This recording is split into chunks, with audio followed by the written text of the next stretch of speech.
Bienvenue au cours de rattrapage version collège. Dans cette vidéo, on va parler de quelque chose qui est très présent autour de nous, que personnellement j'enseigne en quatrième, mais qui peut être enseigné à d'autres moments, comme en cinquième ou même en troisième. Mais en quatrième, c'est vraiment pas mal.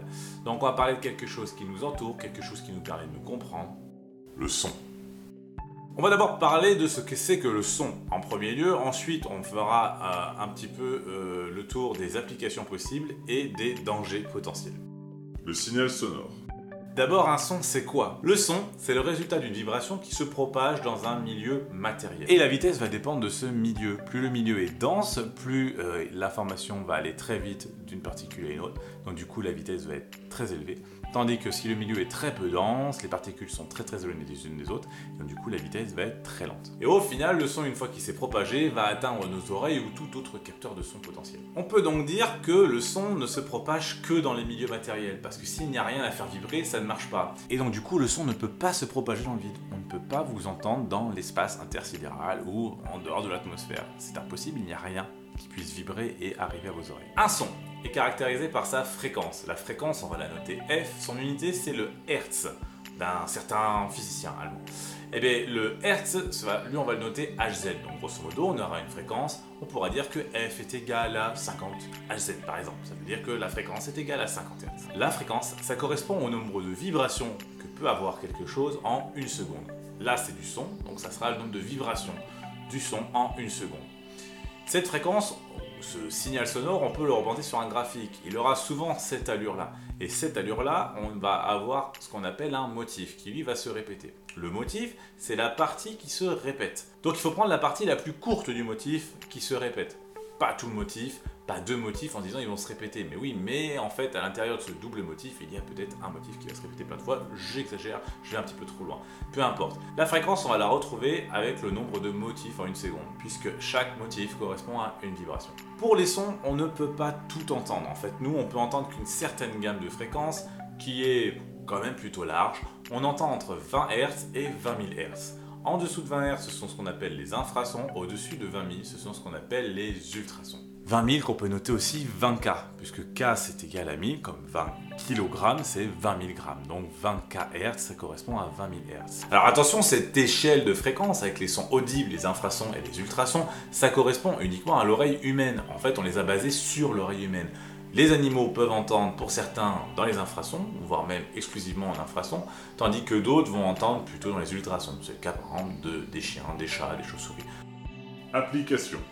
Grâce au son, étant donné qu'on peut connaître sa vitesse, par exemple dans l'air, la vitesse du son c'est 340 mètres par seconde, et ça c'est quelque chose à savoir.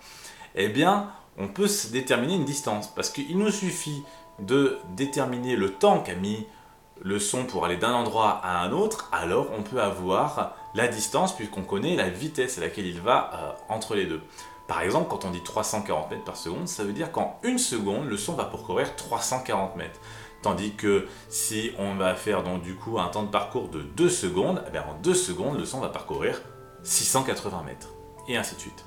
En gros, on utilise un produit en croix, ou la règle de 3. C'est une histoire de proportionnalité là. Et cette technique, c'est ce qu'on appelle la télémétrie. La télémétrie, c'est le fait de pouvoir mesurer à distance.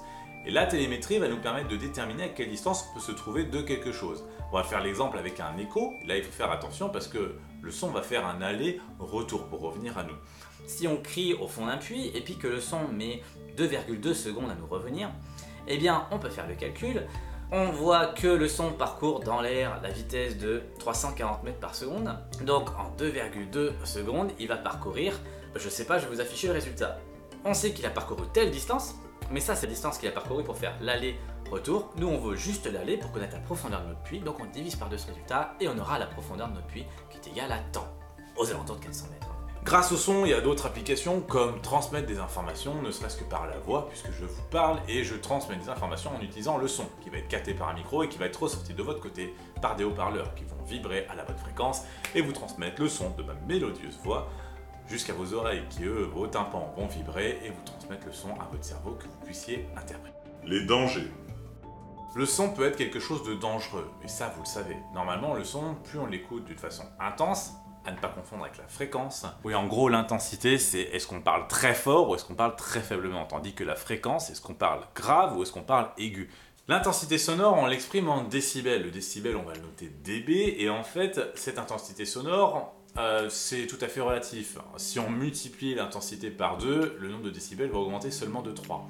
Ça, c'est une autre affaire. Il y a 3 seuils qui existent, le seuil de risque, le seuil de danger et le seuil de douleur. Au-dessus du seuil de douleur, on a mal aux oreilles, puisqu'on peut avoir les tympans qui sont en train de se perforer.